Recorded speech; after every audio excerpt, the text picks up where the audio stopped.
Hey, I'm Ryan McRae, and welcome to Burn the Tavern Down.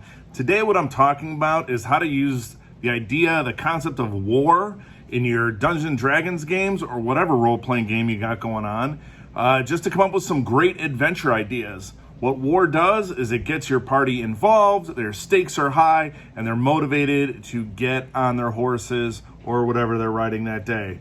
So, let's get started.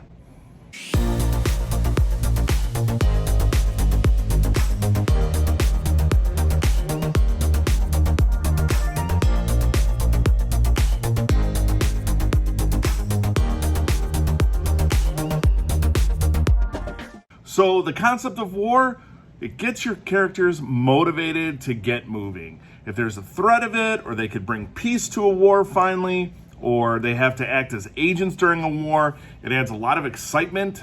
People line up to see movies about war. They eat all the popcorn, and that's what we want your adventure to be. So I've got about 4 ideas that you could use in your game to get your characters involved quickly. The first is, and we're going to kind of keep it light, I'd like to use the Flower Festival. It's a timeless classic, and if you haven't heard of this one, it's great because it gets a lot of people involved. You have 2 countries who have a massive flower festival in their capitals, and the stars have aligned, the moon, all of that, it's happened so that they are landing on the same day. And we can't have 2 flower festivals going on the same day in cities. Who does that? And so what? These countries are now threatening war against each other if they have the festival on each other's day. So who gets involved in this? Well, one, the cities do. It brings in a lot of commerce. People travel from all over to go to these. And if they have them on the same day, it hurts the economy and it splits.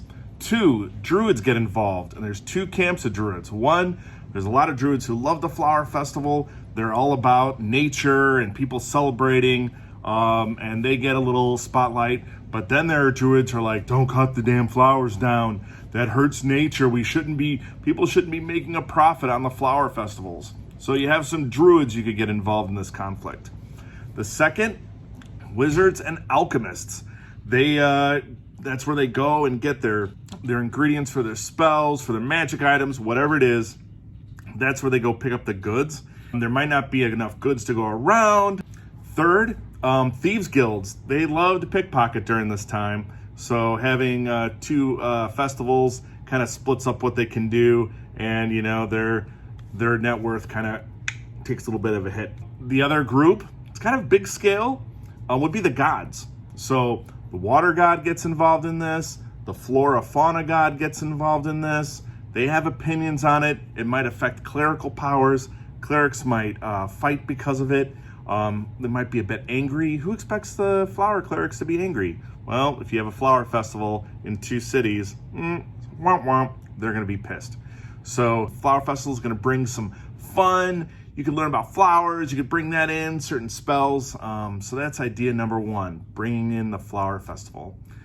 Number 2, it would be ownership of a mine. So what happens is, a mine is discovered to have a massive amount of mithril, and there's now a conflict between whose mithril it is.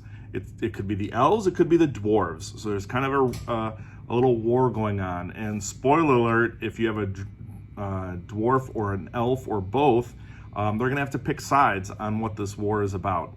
And your adventurers are going to have to figure out, hey, how can we settle this? What can we maybe offer in trade?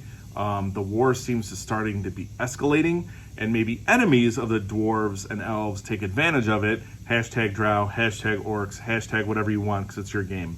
So a nice land fight, and maybe there's some exploration in that mine to see what's going on. Maybe there's a dragon involved. What? So I love me a good mine land grab to have a war going on. The third one I would say is the gods are at war for some reason. Classic Pantheon situation here.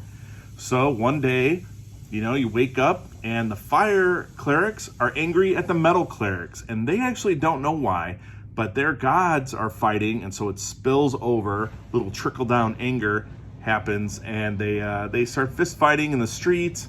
maybe there's some vandalism, they're acting a little crazy, but then it could escalate to a murder.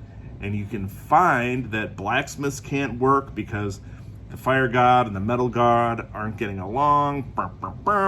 So there maybe weaponry is failing, maybe fire is failing in certain areas.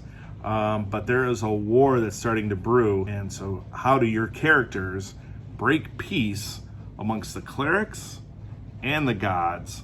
And what are they fighting about? And that's up to your adventurers to figure that out. The other one is a prophecy. You may have a prophecy in your game where certain things have been fulfilled. And the last part of the prophecy is that these two nations go to war. And they're starting to go to war, but they don't really know why. They're kind of following the prophecy. And so you've got some really bad prophetic clerics who are like, yeah, we got to go to war. Got to wrap this prophecy up, number 186. And so your characters have to bring peace and somehow fulfill the prophecy. The last one, it's classic Shakespeare. I think you know where I'm going. The wedding that would bring peace to two nations. One, if not both of the parties involved, do not want the wedding. They are not about getting hitched. So your characters have a choice. They can either arrange to have these two people married.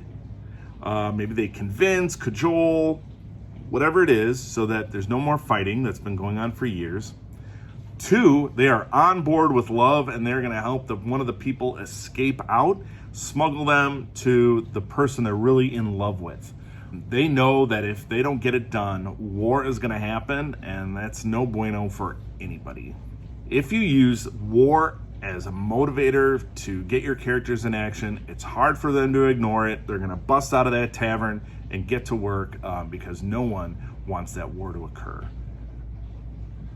except the god of war. Yeah, they'll be disappointed. So that's about all I got for today on Burn the Tavern Down. I hope you enjoyed it. If you did, if you would like and subscribe, that would help me out a lot. I know you hear it a million times, but it'd be a big favor to me. If you want a summary of this, I've written one down below. It's a PDF. You can send it to your favorite DM, your favorite players, or your favorite grandma. And I would love to see that happen. So I will catch you next time. Thanks.